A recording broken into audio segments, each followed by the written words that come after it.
All right, everyone. Well, thank you for joining us again on another edition of our Friday webinar series on the Franchise Your Business podcast and webinar series that we've been hosting here for the last several years.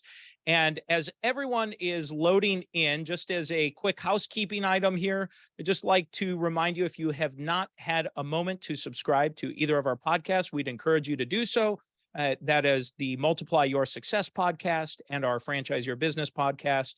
And if you're not sure about either podcast services, check us out on our YouTube channel, bigskyfranchiseteam.com. We will have this recording live. And please, please, please make sure you share this, because this content specifically for today's episode is some of the most critical and important information in franchising that we've had to share in a long time.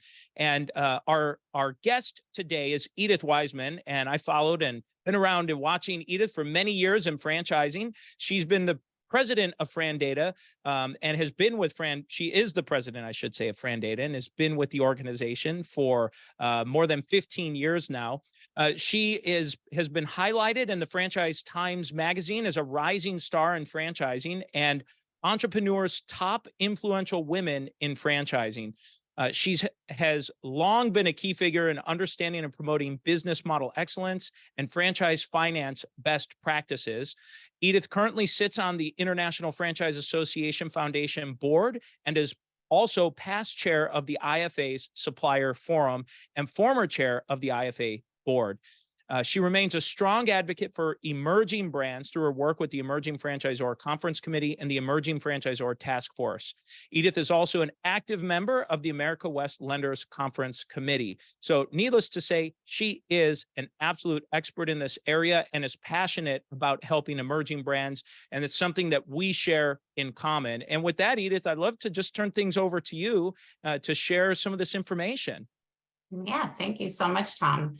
So I tell people that I have one foot in franchising and the other foot is in lending. So this topic of franchise lending is very near and dear to my heart. So what I want to do today is let's learn about SBA franchise lending. There's a lot going on, so you need to pay attention as changes have been occurring. So what I plan to do today is first just give you a primer on SBA lending. I think a lot of people don't fundamentally understand how it functions. And so, the pinpointing of like who's responsible for what gets cleared up when you understand what the program is. Then I want to bring you into the psyche of an SBA lender. It's a dangerous place to be. No, just kidding. But I just want you to understand how they think. It's unique. It's different than a conventional lender or equipment lender. They have a distinct way of thinking. I'm going to go over the changed rules. So SBA released 2 rules. We're going to go over what those changes are and then how you can ensure the best outcomes for your franchise system. So let's get started. What is the SBA 7A loan program? The easiest way for you to understand what it is it's an insurance program. So SBA, the federal agency, does not actually make loans. So whenever someone tells you, oh, the SBA said this, they're not willing to do my deal. It's a little bit of a misunderstanding. 7A is the backstop for lenders who are making small business loans to your franchisees. And for that, they lenders who do that, they get a government guarantee between 50 to 90%. It changes depending upon the program and if there's any incentives. Historically, it has not been federally appropriated funding. So it is literally the fees that lenders and borrowers pay is what backstops the program, not taxpayer dollars, unless there's a financial crisis and then there's too many defaults in the portfolio. And then many of the SBA lenders, when they finance your franchisee, they're likely selling it off into the secondary market so that they can then make a premium on that sale, have funds to sell back into to be able to make more loans. That's just an important point because loan structures will vary based on whether or not the bank you're dealing with or the bank your franchisee is dealing with is a bank that sells or holds. There are different structures that will occur. So what does this guarantee let banks do? It lets them lend to businesses they otherwise wouldn't, lend nationwide. You can take a small little bank who, traditionally could only finance right in their market. And now all of a sudden they've got an SBA license. They can finance small businesses nationwide. They can lend more because they're selling it on the secondary markets. And they can also develop concentrations in like a brand or an industry that might otherwise they wouldn't be able to without this guarantee, this federal guarantee. So that's the primer. So let's get into SBA lenders, and when I say that, it encompasses more than just like a person. It encompasses an institution, all the people within it. So SBA lenders are rule followers, right? So SBA says here, follow our rules, and then you will get the guarantee. If you don't follow these rules, you won't get the guarantee. So what does that mean? Follow the rules. Okay, so there's a standard operating procedure, SOP, that lenders have, and it's hundreds of pages long. Now that SOP changes every year. So lenders have to know what are the current rules, and they have to make sure they keep track of what the old rules were, because the old loans were subject to old rules. I'd like you to consider, how often do you think political appointees change? How long does it actually take someone to understand franchising? There's an association for SBA lenders, just like there's an association for the franchise community. That association has classes to train lenders on how do you do SBA lending. Do you know how many notices that are issued by SBA? So the SBA puts out an SOP, but then throughout the year, they might send out like, oh, here's a technical update. Oh, here's a notice of this is what we mean by that. So lenders have to make sure that they're keeping track of all of these changes and interpretations of the rules, because sometimes the rules are a little bit gray. And there is a technical issues committee within the government guaranteed association to talk about these gray areas. How should we be dealing with this? Oh, I got a notice from SBA that we can't do this, but then some other SBA person told me I could do this. So my point is that there's a lot of rules. Some of those rules are ambiguous and up for interpretation, and they're constantly changing. So what do lenders fear? They fear losing the guarantee if they don't follow the rules. Newsflash, SBA is getting out of the effing business, the franchising business. They're getting out of it for many reasons. One is because they feel like a franchise business is just the same as a small business. So why are we treating franchising differently? Secondly, they're getting out of it because their whole objective of creating new rules is to simplify. All these rules, they're saying there's too many rules. You know what? We just want you lenders to do more loans. We want you to lend to more small businesses, and we want you to do it in a simplified fashion. I skipped over one slide. So there were two rules that were recently just implemented. So August 1st was the first day of implementation for the affiliation lending criteria rule. And then there's the small business lending company, SBLC, moratorium, rescission, and removal of the requirement for loan authorization. That's a mouthful. I'll go through what, like, big picture, what these rules mean in just a moment.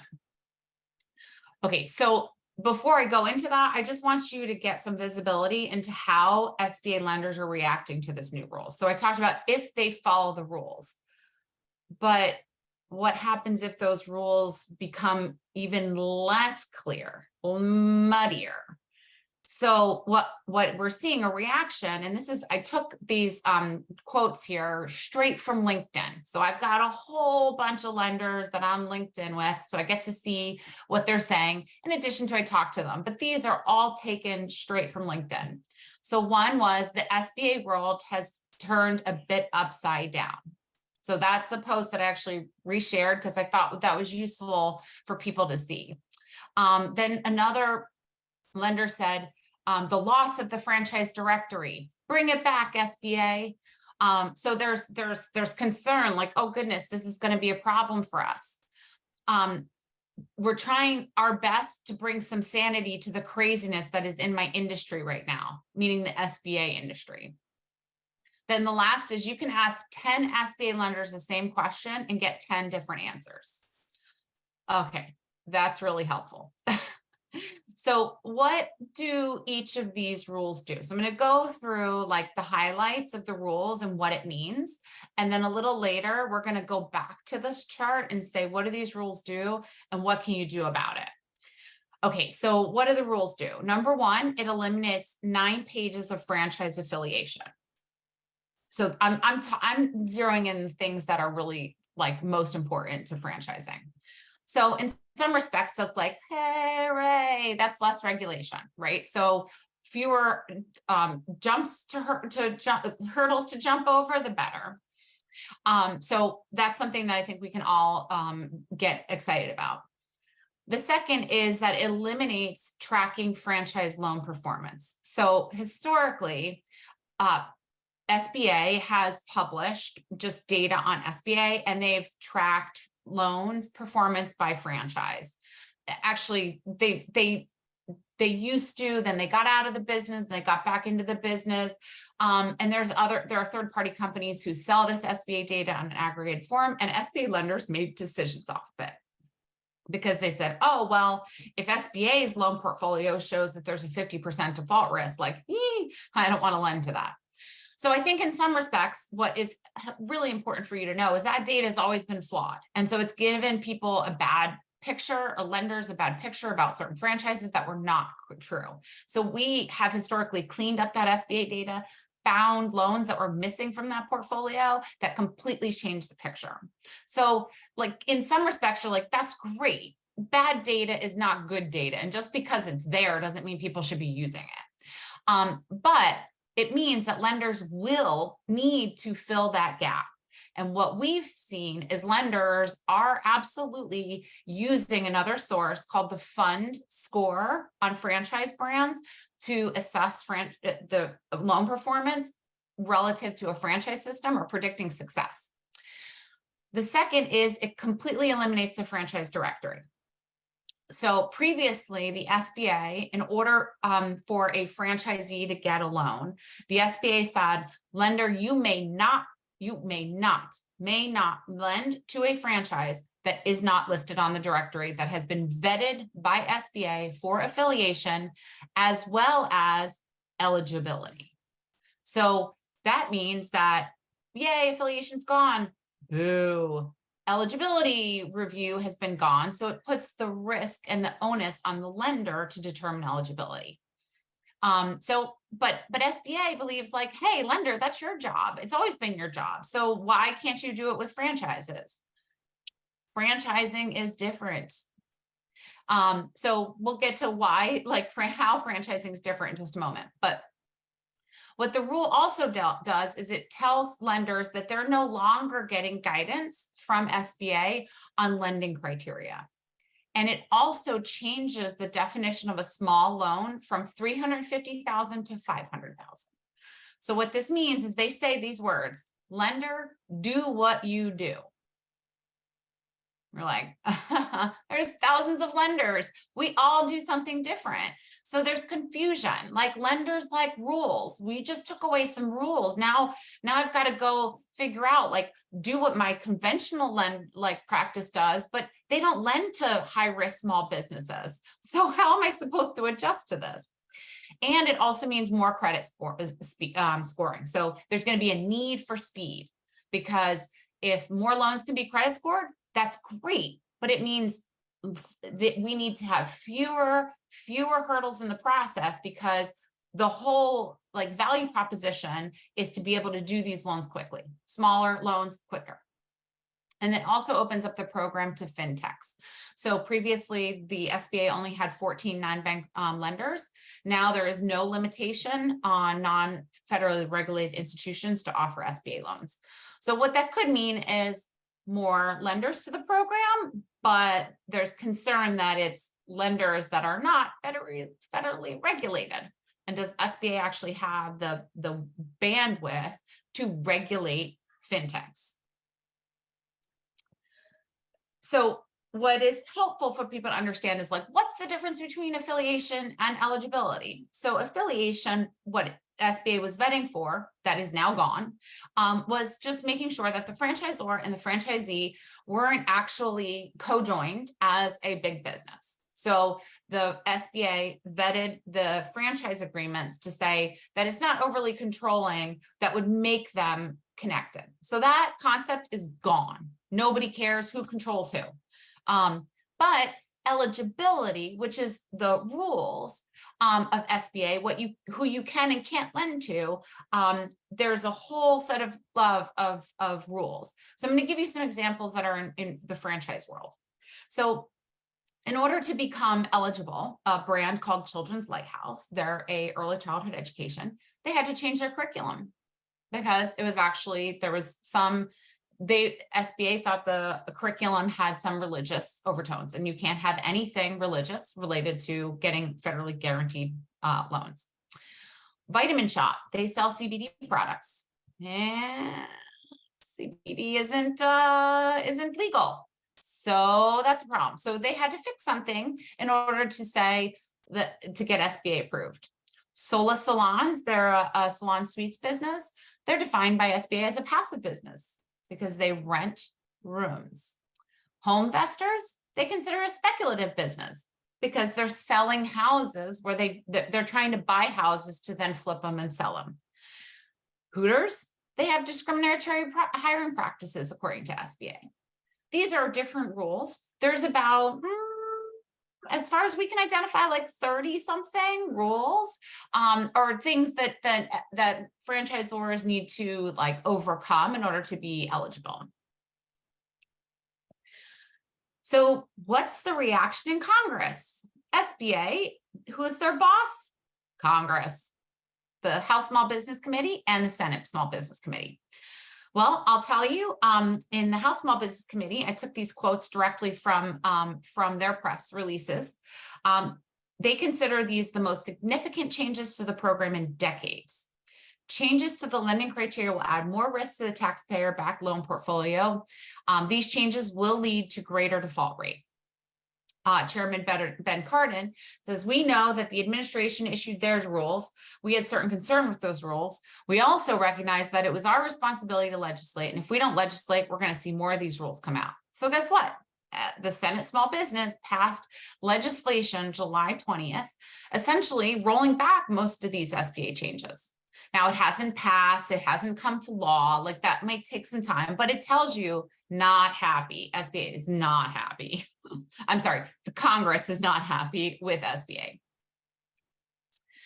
So, well, how are lenders reacting? Okay, this is there's a lot of words on this page, so I'm just going to pick one of these.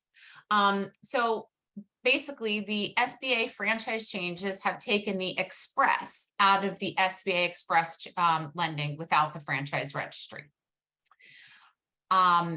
Given the franchise SBA franchise rule changes, I find the registry, franchise registry, and the team at the franchise registry even more valuable today than ever before because we have greater risk in the franchise lending process. All franchisors should have a membership in the franchise registry because it speeds up the financing process for franchisees and gives us greater confidence in the deal. There's more there, and you can read them. I won't bore you, but the whole point of this is lenders unanimously are saying, we need help. We can't do this on our own. And guess who they're turning to? So here what I have is a picture of just today. I grabbed today. This is FranData's internal management system, and it shows you the lenders that have logged into the franchise registry to pull down information on different brands. So let's see these brands. Some of them you've probably heard of, some you haven't. Zoops, West Coast Sourdough, never heard of it. Wingate, Postnet, Subway, We Rock the Spectrum, Dry Bar, Tapioca Lounge, Dry Bar, Serve Pro, Ziggy's Coffee, Milkshake Factory, Nectar Juice Bar, Tropical Smoothie. Okay, I've bored you. The point is that just this morning, and I grabbed this early this morning, these are the lenders who are logging in and getting information on those franchise brands. So who are these lenders? Well, so as I mentioned, when we talk about lenders, we're not just talking about one person, like a business development officer. We're also talking about SBA eligibility officers. Do you know there's actually a person whose job it is to determine eligibility, right? We talked about affiliation versus eligibility. That's how important it is. That's how important eligibility is. Then you've got closers, underwriters, business development executives, risk management. All of those people have access to the franchise registry to be able to get information about a franchise brand to make the lending process smooth. So how do you take control? Congress doesn't like these rules. SBA lenders don't like these rules. And how do you take control? So let's look at each of what the rules do and what can you do?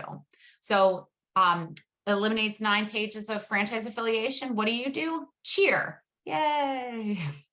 It eliminates tracking franchise loan performance. What do?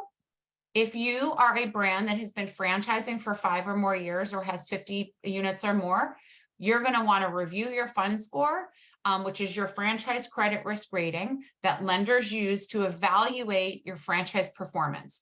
If you have a high fund score, then guess what? You get better terms. You actually get faster loan processing. It's amazing. I have a franchisor who told me that they received prime minus because of their fund score. Prime minus, that's ridiculous. And also consider a report that is produced to help lenders get to a yes, that evaluates your risk against comparable franchise companies. Eliminate the franchise directory. Become a franchise registry member and agree to sign the certification, which I'll tell you about in just a moment. Puts the onus of risk on determining eligibility onto the lender. Be a franchise registry member and agree to sign the certification. Tells lenders they are no longer getting guidance from SBA for lending criteria. What can you do? Ask each lender how their credit process and risk has changed since the rule changes. So you want to ask them things like their equity injection, the paperwork they're using. So how have these rules changed how they're doing business? That way, you know, for that particular lender, how they're reacting. Because as we heard before from what lenders say, ask 10 different lenders, get 10 different answers, that you will get a different answer based on the lender you're talking to.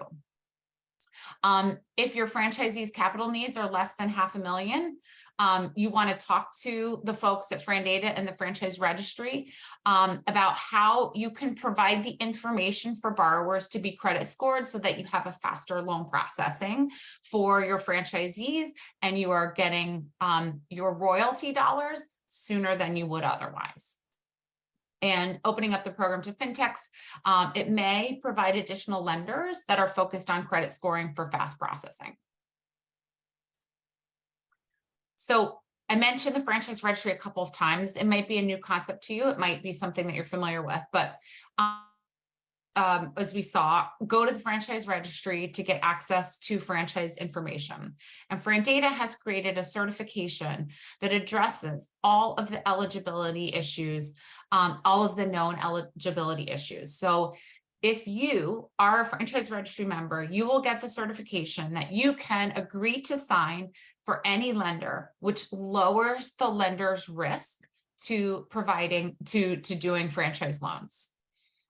So essentially what it's going to do is going to save time to getting to the franchisee getting financing.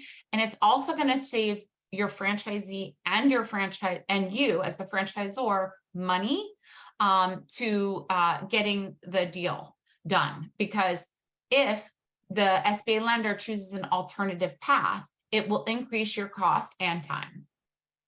As part of the franchise registry, a franchisor gets to understand their creditworthiness and how to improve their creditworthiness and get connected to financing institutions and know which banks are evaluating your brand. So you saw all those lenders and all those brands. So we actually get to see what lenders are downloading what information. Really helpful insights. So without the franchise registry, what can you expect? You're going to get treated differently by different lenders. Because some lenders are going to send out the franchise agreements to lawyers, which will cost the borrower money. And guess what? If you get different interpretations from different lawyers, it's going to cost you more time and money too. A lender might send the franchise information to SBA. So every lender has the option to do it themselves, or to say, hey, SBA, we want you to weigh in and help us and just decide, tell us whether it's eligible or not. And so they send it into this central processing center, and then they have to wait and wait and wait. So you are going into a black hole. I mean, the SBA is known for like screen out letters. So a lender sends in a package and then get a screen out. You need to provide X, Y, and Z. Okay, so now it's been screened out. Guess where you go when the lender responds to that? To the bottom of the pile. So if you were someone who had a busy day and you needed to get hanging out with your children, what do you think you'd do with all the loans in your pile? Screen out, screen out, screen out, screen out, screen out. I'm not saying anybody does that. I'm just saying it's possible. One of the things you could expect is increased mistrust between lenders and franchisors right before the rule changes were coming down the pike. I was getting text messages from a lender where the franchisor wasn't agreeing to sign the franchise documents before the loan closed, and essentially the franchisor said, well, SBA is getting out of business, so we can do whatever we want. So there is this sense of, oh my gosh, now franchisors it's going to be a wild, wild west. They're going to put random things in their documents that they weren't allowed to before. And so there's concern. And new brands and smaller dollar loans will be affected the most with these changes. The reason for this is because new brands haven't been vetted. Older brands have been vetted as long as they were on the franchise directory. So the concern is just like, okay, well, what was eligible versus what was affiliation, and has the franchisor changed anything? With new brands, there's just no precedent. And then also when it comes to small dollar loans, who has time or money to get these things reviewed, right? Like a small dollar loan costs just as much as the large loan, and now we're just adding on time and cost. So it doesn't make it attractive for the lender to spend any time on a small dollar loan unless they have certainty. So last but not least is, I mentioned the fund score. This is a franchise credit risk rating. And this tells a lender what does it mean for the creditworthiness of the brand. So if we look at on the left side, a lender's risk assessment, the top tier is low default rate risk, a 750 to 950 credit score, very similar to a FICO. What this means for your franchisees is that the lenders are going to give fixed rate financing, low equity in payments, and easier process. And you go down the line, and essentially every lender has a different cutoff point where they say, not going to lend below fill in the blank. And, there may be exceptions to the rule for specific outstanding borrowers or really strong packages. But for the most part, a lot of lenders have drawn lines. So I would encourage you to find out what your credit score is and see if there's a way to improve it. This is not unlike your personal credit score, where there may be something very simple that is bringing down the credit score, or it could be more complicated, something that takes a little more time to work through. So all in all, The most important thing when you're talking about a time of change. So there's SBA changed their rules. There's talk about new changes possibly coming down the pipe, reverting back to the old way, is that you have to provide some level of consistency for your lenders and to ensure that your franchisees won't get caught in this, not every lender not knowing what to do and having a different process to deal with these changes. So the way you can do that for your franchisees in the franchise system is to rely on the franchise lending experts and those who have 8,000 plus lenders who come to our site to get access to information and to ease the process with the certification. So happy to open up the conversation now to any questions, Tom, from you or anybody else. Yeah, absolutely. Thank you, Edith. Great presentation. Thank you for sharing that. And anyone who's tuning in, please feel free to type any questions into the chat or just hit the raise hand feature and I can unmute you so you can go ahead and ask Edith directly. While we're waiting for folks to do that, a question for you related to, especially for that emerging brand. One of the things that caught my eye and learning about this and wanting to have you on to speak about this is that if you have not been part of the franchise registry in the past, and I know you were just kind of talking about that, but what does that actually mean for a new emerging franchise brand, or maybe a brand that has 5, 10 franchises that's now starting to take franchise sales more seriously and seeking SBA loans that hadn't joined the franchise registry yet? How does this complicate it? What does that mean? Sure. So I just want to make a distinction. So there's the franchise directory, which was SBA's directory. And then there's the franchise registry, which is FranData's. So with the SBA's franchise directory going away, and a new brand or an emerging brand who hasn't gone through the process to have gotten approved to be listed on that franchise directory, what that means is that the lender has no kind of historical precedent to say, well, SBA approved it, right? So there's security in saying, oh, there's always security in being like somebody else is responsible, right? So SBA was taking the responsibility for that franchise to be eligible and to not be affiliated. And if an emerging brand or a new brand hasn't been on the SBA's franchise directory, then the lender has no precedent. So that's where what the franchise registry has done is, because we've been involved in SBA financing for 20 something years, and we actually used to be the entity that did these reviews on behalf of the SBA. So we would pre-approve brands for eligibility and affiliation. So we have an expertise here. So we're able to aggregate all the issues into one certificate so that then a new brand can actually take this certificate, review it with their attorney, of course, and then sign it and give it to the lender so that the lender doesn't have to go through the rigmarole of trying to determine whether the brand is eligible. And if the brand can't sign it, then there's another path to determine whether the issue that they can't sign can be overcome. Great. That's very, very helpful. So, and just seeing franchise sales and transactions occur. If you have not been on either the SBA directory in the past or on the franchise registry with the lender and trying to go through that process without it, it lengthens the whole process. I mean, and in my experience has been at least adding an extra 45 days minimum, if not 3 or 4 months, 5 months before it actually goes through.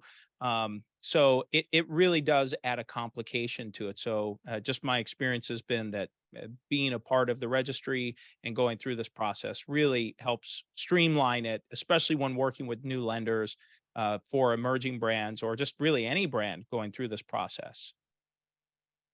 Yeah, it's Um, brutal. yeah, yeah, yeah. Well, Edith, how can people get in touch with you or Fran Data to be talking about uh, getting signed up for or participating in your franchise registry program and getting their franchise listed if they're not, or maybe they're a franchisor and they're just wondering, am I listed, and how do I double check?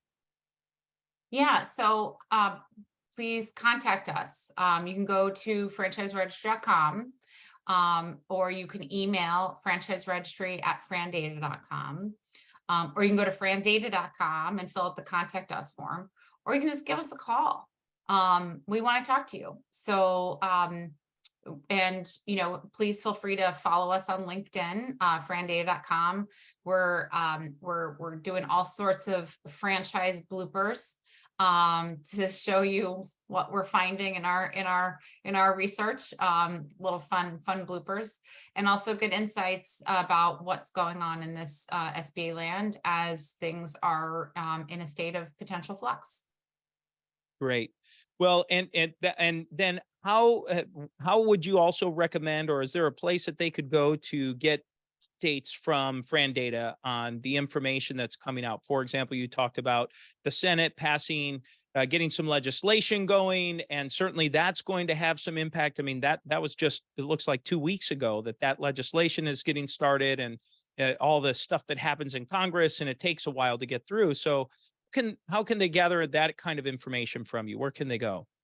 So if you're a franchise registry member, we are constantly sending out news updates. So because we're so ingrained in this world, we go to the SBA conferences, we go to NAGL, we go to NAPCO, we go to the, I think there's probably 10 different lender conferences that we go to, all the AGLs, NITAGL, HUTAGL, FLAGL. So all of the Association of Government Guaranteed Lenders, we're there. So we are on top of the changes.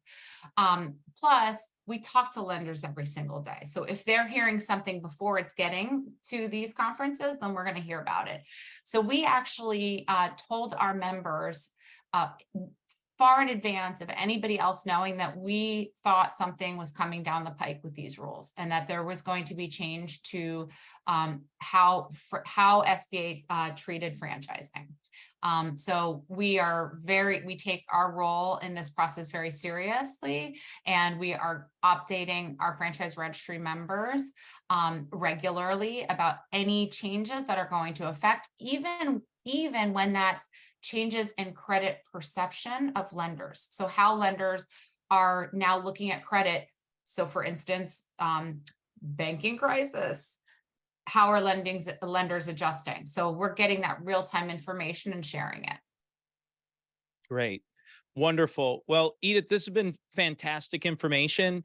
And for those of you tuning in who maybe joined a little late, we will be rebroadcasting this up on our YouTube channel as well as on our podcast site. So if you'd like to share this with anyone who maybe missed this, or you think this would be a great session to share, which by the way, this is a great session to be sharing with people, especially your franchise sales team, franchise marketing, franchise leaders, executives. They need to know about what's going on here, because this is going to be impacting your franchise system and franchise growth. So you need to be sharing this information so that they are aware. So please, please, please pass this along. Edith, I cannot thank you enough for your time on a Friday afternoon. Thank you so much for being here. We greatly appreciate it. Thank you, Tom. It's been my pleasure. All right, everyone. Thanks for tuning in, and have a great weekend.